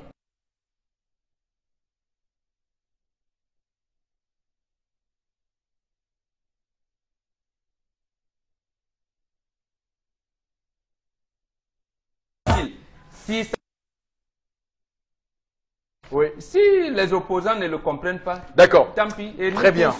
Donc voilà tout pour la revue des réseaux sociaux, madame, monsieur, ce matin sur Equinox Télévision. L'émission c'est le 10-12, le Zénith. Pour ceux qui veulent réagir, allez sur la page Facebook de votre émission reconnue d'utilité publique pour réagir à tous les sujets que nous avons abordés ce matin. Mettez-y un peu de passion aussi, c'est important de vous sentir passionné et emporté par ces débats-là qui concernent notre nation, l'évolution de la nation camerounaise. On va accueillir dans un instant le docteur Emmanuel Kuelta, monsieur qui a des connaissances bien ancrées. Il est médecin parce qu'inscrit donc à l'ordre des médecins d'Allemagne. Il est également ce qu'on appelle un tradit praticien. Je ne sais pas s'il est d'accord avec la terminologie, mais on verra tout de suite s'il s'y met, s'il s'y conforme d'ailleurs dans cette émission. Donc, bonjour à vous, docteur Emmanuel Kuelta. Bonjour à toute l'équipe. Bonjour Emma. Oui, et bonjour aux téléspectateurs. Donc, parlez-nous de vous, pour commencer, d'abord. Bien, Emmanuel Kuelta, je pense que beaucoup de gens le connaissent aujourd'hui. Je suis médecin, diplômé en Roumanie depuis 2016, 2016, et traduit praticienne depuis 18 ans. Donc, je suis né avec. Et pour le côté de médecine traditionnelle, j'ai aussi spécialisé dans la voyance. Alors, pour tout ce qui comprend la radio, généralement, le lundi et sur Radio Equinox. Oui. Et il écoute souvent généralement cette émission. Vous savez, j'ai fait un truc qui est contesté par beaucoup de personnes, par beaucoup de gens, parce que j'ai toujours l'habitude de dire, nous sommes des Africaines. Et les Africains, on a un complexe à nous, parce que chaque personne, il veut qu'on parle que de lui ou d'elle, il ne veut pas laisser la place aux autres. Et c'est là où il y a problème. Vous savez, à force de beaucoup travailler pendant des années, il y a beaucoup de choses que j'ai eu à rencontrer. Et quand j'étais, disons, à Bonamberry, où j'ai commencé, tout a commencé, j'avais 12 ans à l'époque là, c'était différent. J'avais une autre vision des choses. Oui. Et au fur et à mesure que quand je fréquente, et quand je quitte le Cameroun dans les années 2009 pour la France, c'était différent. Et quand je quitte de la France pour la Roumanie, où je soutiens, les choses étaient différentes. Et quand je quitte le Roumanie pour l'Allemagne, précisément à Düsseldorf, où je suis en train de spécialiser en gynécologie, les choses sont différentes. Je vous dis, les Africains bagarrent chaque jour et que je vous... Il n'y a pas là du tout de la bagarre. C'est juste un problème de compréhension. D'accord. Ok. Combiner la médecine de blanc, la médecine de noir et la Bible. Ça marche très bien. Mais le problème, si vous lisez la Bible, vous allez voir dans la Bible, dans 1 Corinthiens de 8 à 12, ça condamne le côté traditionnel. Et c'est à cause de cette condamnation que tous les prêtres, les pasteurs passent le temps à s'interroger au-dessus.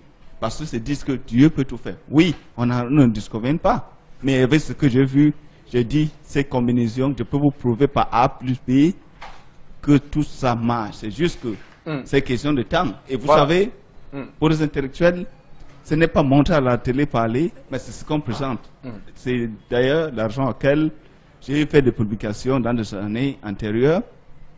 Et le 13, qui est en train de venir, je suis à Genève, en OMS, pour présenter l'une de ces combinaisons et comment ça marche. Donc, c'est quand tu parles, on te croit même. Ouais, vous savez, comme je vous ai dit, dans la vie c'est devant, il n'y a pas la vie derrière. Ne regarde pas de côté, regarde devant toi. Et ça fout de ce qu'on parle de toi, de ce qu'on dit. La conscience, c'est ça qui va te guérir, c'est ça qui va te faire avancer. Aujourd'hui, je parle même si une personne vient chez moi, ça ne me dérange pas. Tu crois, tu ne crois pas. C'est ton affaire, ça ne m'intéresse pas. Ça ne me dérange pas. Ce qui est là... Bon, juste pour répondre à ta question, je suis au Cameroun, je suis à Bonambéry depuis 18 ans aujourd'hui. Je n'ai jamais eu à reçu que peut-être quelqu'un vient dire que oui, avec tout ce que je viens te saluer, je viens juste pour essayer de changer avec toi. Mais quand je suis arrivé au Ghana, pour tout ce qu'on a vu, je n'ai pas fait combien de temps. J'ai été invité par J.J. Rollins. Ce n'est pas des histoires qu'on parle. Ça, c'est un ancien président. Et que, d'après notre échange, j'ai dit non, je suis en train de préparer mon 3e livre et je veux que tu viennes au Cameroun.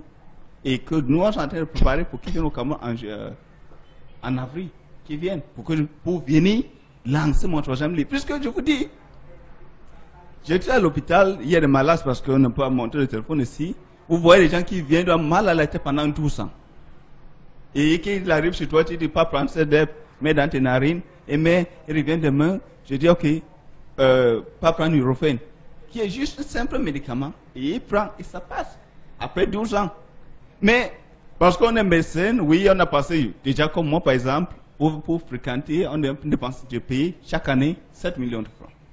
Vous imaginez que peut-être un étudiant, tu es juste médecin, tu as fait ta médecine, tu as dépensé tout comme ça, et une fois dit passé, tu n'as rien fait, tu n'as rien. Ça commence. Le problème que les Africains ont dit aujourd'hui, c'est un problème de compréhension. Alors moi j'ai une question, je vous ai écouté. Faut-il s'inscrire dans la logique de la médecine conventionnelle, rester dans la conception de la médecine traditionnelle, parce que le mot tradit, praticien et tout ça, moi je n'aime pas l'employer. Faut-il rester dans la conception traditionnelle ou faut-il alors s'allier uniquement à la conception biblique judéo-chrétienne à travers la Bible? Quelle est la bonne position selon vous? Puisque vous pratiquez les trois, quelle est la bonne? Tout est bien. Ça faut le dire. Dans l'histoire, dans mon prochain livre d'ailleurs, ça se parle de ça. Je parle de l'histoire de la médecine. Pendant que tout le développement qui s'est développé en Égypte, vous allez constater que des prêtres se servaient comme des médecins et des églises se servaient comme des hôpitaux. Pour tous ceux qui ont compris un peu de l'histoire de Florence Nightingale, c'est ceux qui ont introduit la lumière pendant la guerre en Solferino pour traiter les blessures. À l'époque, là, les gens ne connaissent pas la médecine. Qu'est-ce qu'on dit? Vous comprenez pas tout, on dit docteur. Oui, docteur, c'est un mot utilisé. Quelqu'un qui utilise un autre moyen pour traiter, qui n'est pas la science. Mais aujourd'hui, on a découvert ça. Alors, c'est d'utiliser le système de Florence Nightingale. On ne va pas t'appeler docteur, parce que, on va dire, avec la blessure, quand tu as une petite blessure là, tu laisses ça aller. On parle de prothrombine qui est activée avec des platelets. D'accord. Qui forment pour guérir cette blessure. Pour répondre à ta question, toutes ces trois catégories sont bien. des problèmes, c'est des Africains. C'est notre mentalité. Il n'y a pas. Donc tu es là jusqu'à combien de temps? Oh, jusqu'à mardi en tout cas. Donc je peux venir me faire consulter alors.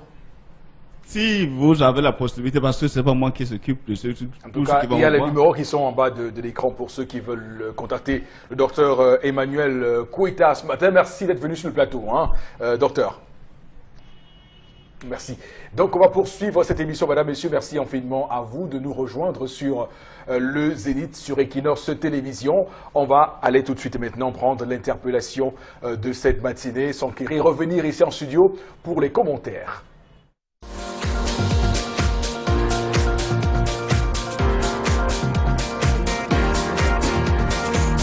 Donc, en ce qui me concerne, la plupart des jeunes sont démoralisés. Si vous voyez, quand on dit peut-être une grève à Douala, le jeune qui se bat ne peut pas s'engager pied et tête parce qu'il cherche à se construire, mais d'autres attendent quoi? S'il y a casse, ils vont récupérer, on vient d'ailleurs, on est à Douala, peut-être c'est pas le chez nous, tout ça.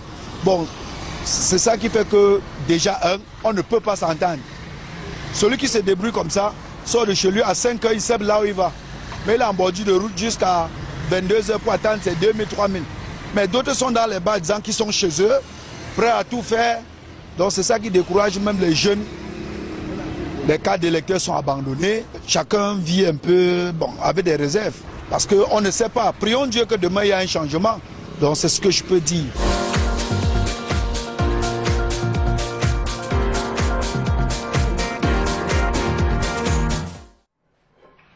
Voilà, retour donc sur ce plateau après l'interpellation de ce mercredi matin avec justement ce que dit notre concitoyen. Bon, Bengan, on va dire que réaction. Non, je crois en Dieu, mais je ne vais pas prier Dieu pour que le changement arrive au Cameroun. Je vais demander aux concitoyens de croire en Dieu, mais de s'investir pour que ça change. Jésus... Mahomet, Jésus et Bouddha ne vont pas se réunir au ciel et dire qu'à partir du 4 avril 2018, il y aura changement au Cameroun. Oh, le Dieu des Africains. Voilà, non, il n'y a pas un Dieu des Africains, il y a un Dieu que les Africains ont appris au monde. D'accord. Parce que les autres ne connaissent pas Dieu. Je vous taquiner un peu. Ah, ouais, tout à fait. Donc, je dis, pour ce cas-ci, il faut qu'il y ait un engagement citoyen. Oui. Ils se lèvent tôt, comme il a dit. Pourquoi ça ne marche pas? Pourquoi ceci ne marche pas? On s'organise, on s'investit pour que ça marche autrement. Et surtout, on évite d'entrer par des chemins, j'allais dire, tordus, pour que chacun se dise, bon, j'ai grappillé ici, j'ai tourné, j'ai trahi mes collègues pour... Non, c'est le ventre d'un nordiste n'a pas moins faim que celui d'un boulou. Tout le monde a faim au même moment. Et nous sommes tous d'accord sur notre désaccord, c'est-à-dire quoi? Le pays va mal. Même ceux qui dirigent, ils savent que ça va mal. Et même en off, ils vous le disent que non, ça va mal. Il y en a même qui vous disent, peut-être qu'il vaut un dictateur éclairé. Parce que ce terme avait meublé le vocabulaire africain pendant les années 70-80, dictateur éclairé. Un dictateur éclairé, sauf qu'il ne donne pas un contenu de Type Aïdjo? Non, on a vu ce qu'il a dit, mais pas du tout. J'ai dit, aujourd'hui, il faudrait que pour le cas du Cameroun, on s'arrange, que celui qui se porte là pour changer la situation, et pour le bas peuple, ce que Charles Hamel, quand en rappelant Mongo Petit, parle de Tanga Nord et de Sanga Sud, pour que demain, il fixe un objectif, de mon point de vue, à 3 ans, en disant que quels sont les Camerounais qui peuvent, avec moi, faire en sorte qu'au bout de 3 ans, on puisse organiser tout. On peut refaire. Mais imaginez qu'on peut faire un projet de société qui va relever le Cameroun. On va parler de privatisation, de l'école et de tout ça. Pendant 7 ans, ça c'est un leurre, me semble-t-il. D'accord. Il faut donc qu'il y ait une plateforme qui va reprendre, réorganiser le pays pendant une durée de 3 ans pour organiser enfin les élections générales pour tout le monde. Ok, merci beaucoup pour ces précisions. On va dire merci donc à ce concitoyen qui s'est chargé de nous interpeller ce matin sur le Zénith.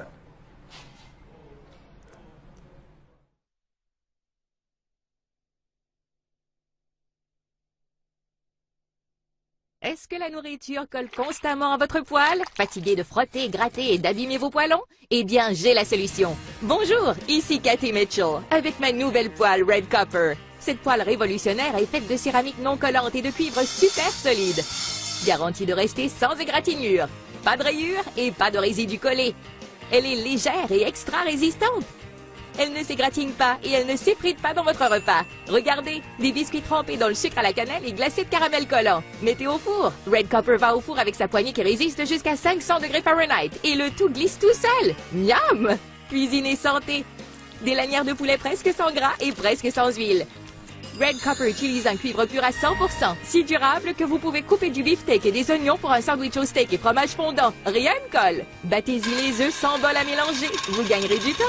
La poêle Red Copper est sans PFOA ni PTFE. Elle est sécuritaire pour vous et votre famille. Flambez vos desserts, grillez du poisson ou faites cuire un poulet au parmesan. Tout glisse facilement. Même le sucre caramélisé ne colle pas. Versez sur des arachides pour une délicieuse gâterie. Vous aurez toujours une poêle propre. Fouetter, cuire, frire et même retourner. C'est vraiment la poêle la plus polyvalente sur le marché.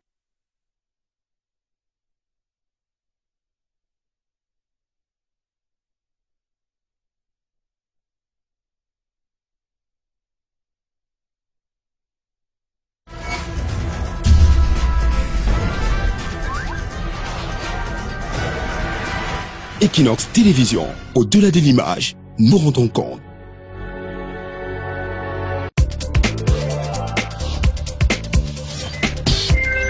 Poêles magiques sont là, vos poêles révolutionnaires sont encore là ce matin. Je rappelle que cette poêle, elle vous permet de faire des fritures de très bonne qualité. Hein. Elle vous permet bien sûr de faire vos gâteaux, elle vous permet également de faire des crêpes, encore appelées panquettes. Bref, pour dire tout simplement, une friture de qualité, une friture, c'est-à-dire une friture dorée, une friture colorée, c'est désormais avec la poêle révolutionnaire Red Copper. Elle est solide que même un camion posé sur cette poêle ne pourra pas l'écraser. Oui, elle est durable, elle est bien sûr arrosée de plusieurs années de garantie pour dire tout simplement, même vos arrière-enfants pourront utiliser la poêle Red Copper en déboursant tout simplement la somme de 15 000 francs seulement. Oui, vous l'avez donc à 15 000 francs, que vous soyez du côté de Yaoundé, du côté de Bafoussam, du côté de Mbalmayo, quel qu'en soit où vous êtes, appelez tout simplement à nos numéros de téléphone. Vous avez donc le 76 05 10 06 ou alors le 91 38 17 10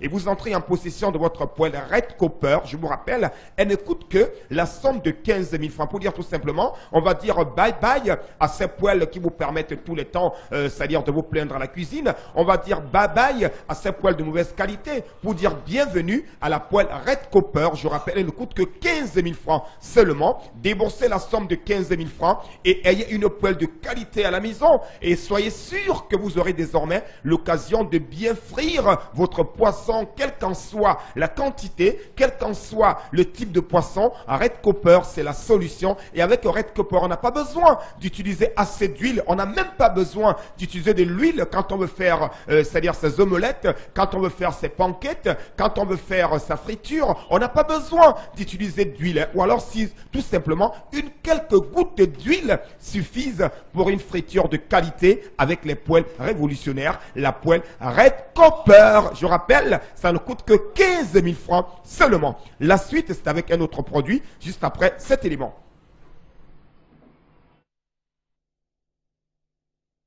Avant, je me faisais brûler les mains tout le temps pour pouvoir servir tous mes clients. Mais ça, c'était avant le moteur Sega. Et oui, Gigi, avec Super Gant, manipuler des casseroles en pleine ébullition, des marmites ultra chaudes, des grillades à la poêle, au four et au barbecue, tout y passe. Et vous n'avez pas tout vu. Fabriqué à base de silicone, Super Gant est anti-brûlure, anti-chaleur et fait gagner du temps.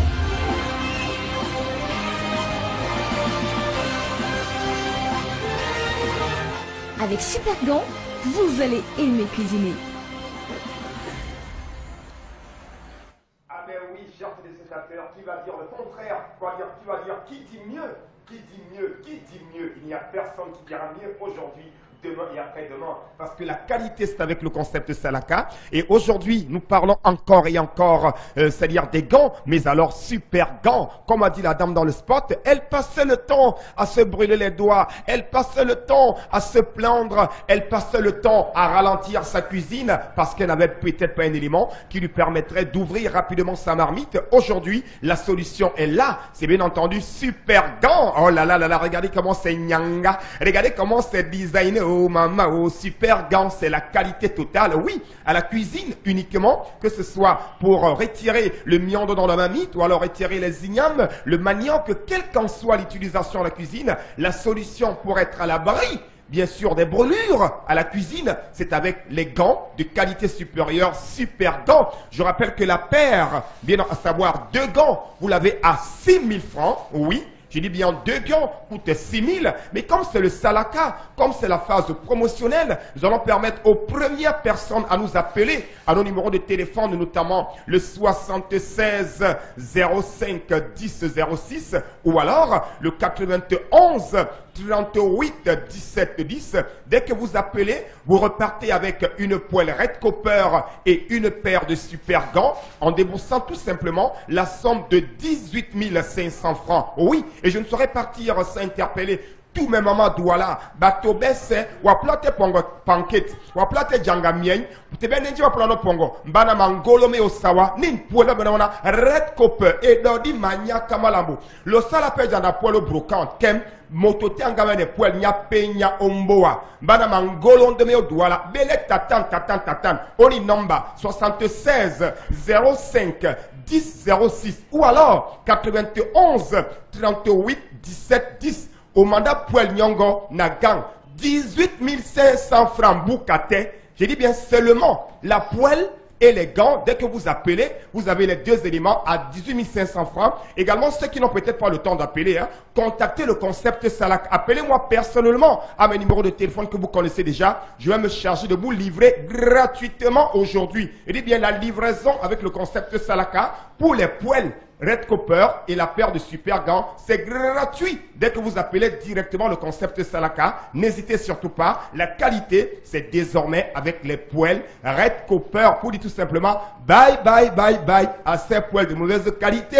Pour dire bye bye bye bye à ces poêles qui nous gâtent la friture. Pour dire bye bye bye bye à ces poêles qui nous gâtent les panquettos. Bienvenue à la poêle Red Copper à 15 000 francs seulement. Ou alors 18 500 francs, la poêle et la paire de super gants.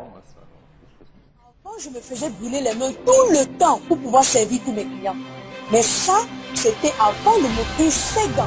Et oui, Gigi, avec super gants, manipuler des casseroles en pleine ébullition, des marmites ultra chaudes, des grillades à la poêle, au four et au barbecue, tout y passe. Et vous n'avez pas tout vu. Fabriqué à base de silicone, super gants et anti-brûlure, anti-chaleur et fait gagner du temps.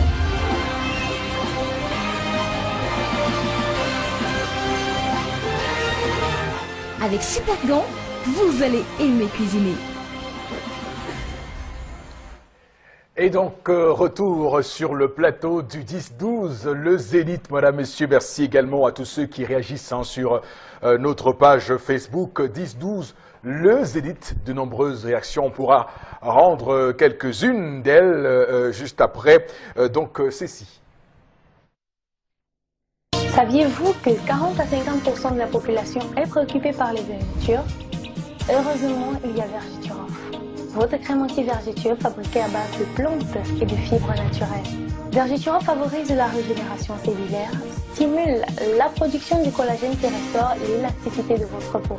Et en plus, les résultats sont visibles dès le 7e jour. Avec Vergiturof, vous ne cacherez plus jamais votre belle peau. Vergiturof repart et protège. Vergiturof, le miracle du cosmétique. Et pour en parler, évidemment, ce matin, nous recevons Miss Vergiturof. Bonjour et bienvenue sur le plateau. Bonjour Eric Fopoussi, bonjour à la grande équipe du Zénith, bonjour fidèles téléspectateurs du Zénith, où que vous soyez. Oui, où qu'ils sont, et il se pose également la question de savoir de quoi on parle ce matin. Alors, Eric, ce matin, je ne viens pas parler de sac à main, je ne viens pas parler de vêtements, je ne viens pas parler d'autre chose. Je viens parler uniquement de Vergeturov ou alors de la lutte contre les atrophies cutanées, en l'occurrence des vergetures. Eric Fopoussi. D'accord.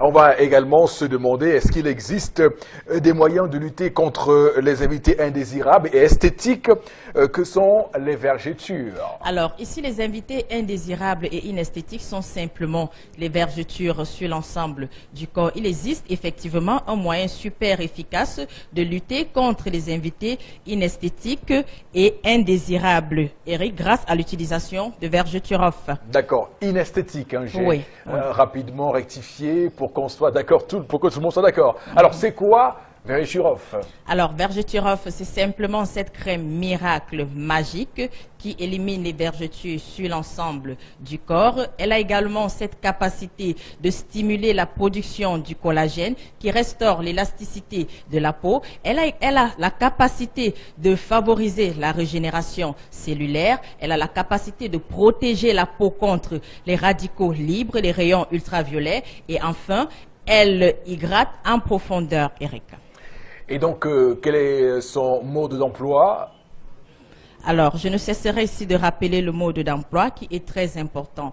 Pour utiliser Vergeturov, il suffit simplement de nettoyer la zone à traiter, prélever à l'aide d'une spatule ou alors avec des doigts bien propres, appliquer la crème sur les vergetures comme une peinture à doigts, masser, frotter pendant 2 à 3 minutes, voire 4 minutes jusqu'à obtention d'une sensation de chaleur, preuve que le produit a effectivement pénétré. Mais alors, répétez l'action 2 fois par jour, matin et soir.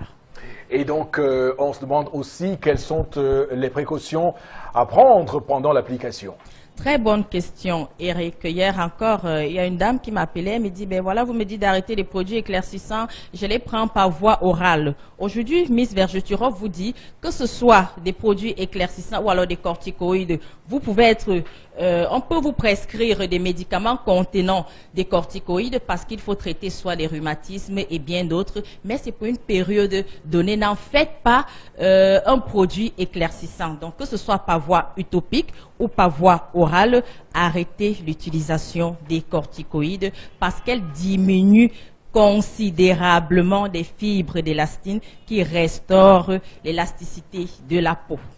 Très bien, c'est entendu. Ouais. On va également s'enquérir des points de vente et des contacts. Alors, nous allons rester à Douala aujourd'hui. Vous trouverez Vergeturov dans tous les magasins Santa Lucia, du côté de Cité Sicam, Bonabéry, Aquanor, dans tous les magasins Maïma, du côté de Bonapriso, Aqua, Bonamoussadi. Et si on restait à Bonamoussadi, Parfumerie JP, Parfumerie Astuce. On repart du côté de la Cité des Palmiers, Parfumerie Thompson, Village, Parfumerie Marie-Yvette, Dakar, Parfumerie Varencia, Marché Central, Parfumerie Mormi, ou Tata Solange. De toutes les façons, les points de vente sont assez nombreux. Appelez-nous, donnez-nous simplement votre lieu d'habitation et nous allons vous orienter dans le point de vente le plus proche. Appelez-nous au 694 88 84 57, 694 88 84 57 ou le 680 0028 28, 680 0028 ou alors allez simplement sur notre page Facebook et tapez Vergeturov pour plus d'informations. Merci. Merci Eric Fopoussi. Saviez-vous que 40 à 50% de la population est préoccupée par les vergetures? Heureusement, il y a Vergeturov. Votre crème anti-vergeture fabriquée à base de plantes et de fibres naturelles. Vergeturov favorise la régénération cellulaire, stimule la production du collagène qui restaure l'élasticité de votre peau. Et en plus, les résultats sont visibles dès le 7e jour. Avec Vergeturov, vous ne cacherez plus jamais votre belle peau. Vergeturov repart et protège. Vergeturov, le miracle du cosmétique. Et donc, retour sur ce plateau pour prendre vos différentes réactions sur la page Facebook officielle du Zénith 10-12. D'abord, ce message de Ernest Djiwat qui dit « Pour une fois, je partage le point de vue de Charles Hamel. À 8 ans, l'enfant doit se contenter de ce qu'on lui donne. » Donc voilà ce message. Une fois. Voilà. Et puis, autre message de Willy Pelocta qui dit on nous interdisait de manger l'œuf, la sardine, le soya quand on était petit pour nous éviter de voler.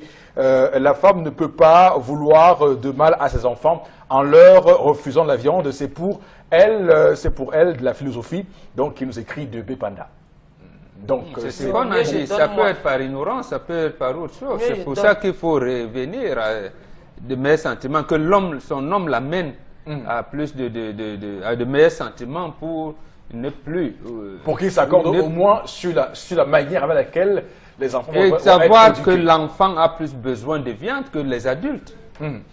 Parce que ça peut être de l'ignorance, c'est ce que j'ai dit, qui l'amène à refuser. Je n'ai pas parlé nécessairement de la méchanceté. Si c'est pour les protéines animales, il y a également le haricot, par exemple. Absolument. Mais elle le sait-elle alors? D'accord. Ok. Le sait-elle? Alors, autre message de Valdestala qui dit moi je pense que cette femme est fondamentalement avare et même laxiste en ce qui concerne l'alimentation de ses enfants.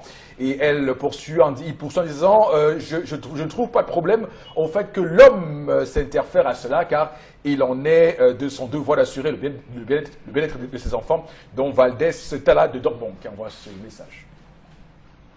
Chalabel, vous semblez muet sur cette question-là. Je préfère écouter, j'ai un chat dans la gorge, je préfère écouter. D'accord.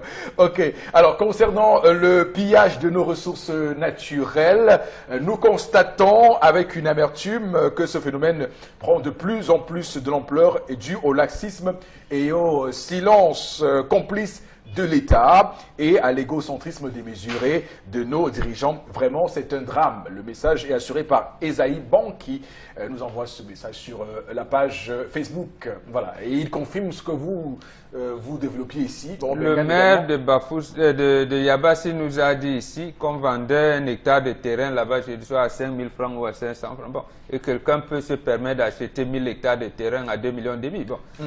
Voilà. D'accord. Et c'est le sous-préfet qui est généralement le président de la commission locale de délivrance des titres fonciers. Vous voyez donc. Voilà. En tout cas, on comprend également que les dirigeants ont pour le coup beaucoup à faire pour tenir, du moins à distance, ce pillage qui continue. C'est les dirigeants qui diligentent. C'est pour ça que c'est compliqué à juguler, c'est à contrôler. J'aime beaucoup l'expression. C'est eux qui diligentent. Vous ne pouvez pas me dire qu'on exploite de manière clandestine de l'or à Ezeka sans que personne ne le sache. Ça a commencé hier. Je ne parle pas de l'or de Bétaré où il y a des trucs qu'on nous apprenait à l'école. Ezeka, c'est aujourd'hui. Oui. Eh bien, que fait l'État pour l'instant? On l'espère. On l'espère de telle manière que le préfet qu'il avait voulu, le préfet d'Union, et qu'il avait voulu prendre des mesures dites conservatoires, bon, il s'est trouvé qu'il ne pouvait même pas empêcher les gens. Ils ont dit, nous on va au champ, on va creuser. Il va faire comment? D'accord. Donc il est donc question de mettre en place, comme vous le dites ici, un mécanisme qui nous permet d'éviter à nos dirigeants, et je reprends là votre expression fort belle, qui diligente. Absolument. Voilà, c'est artistique, en plus de la pertinence, j'aime bien. Madame, Monsieur, merci également à vous d'avoir été là, présent ce matin sur Equinox Télévision. La télévision qui, au-delà de l'image, vous rencontre. Votre émission rentre en gare. On vous souhaite une bonne journée sur Equinox. Et surtout, rendez-vous demain pour une autre sortie. Mais vous savez, le rituel et surtout le vocable habituel. Que Dieu bénisse le Cameroun. À demain. À bientôt.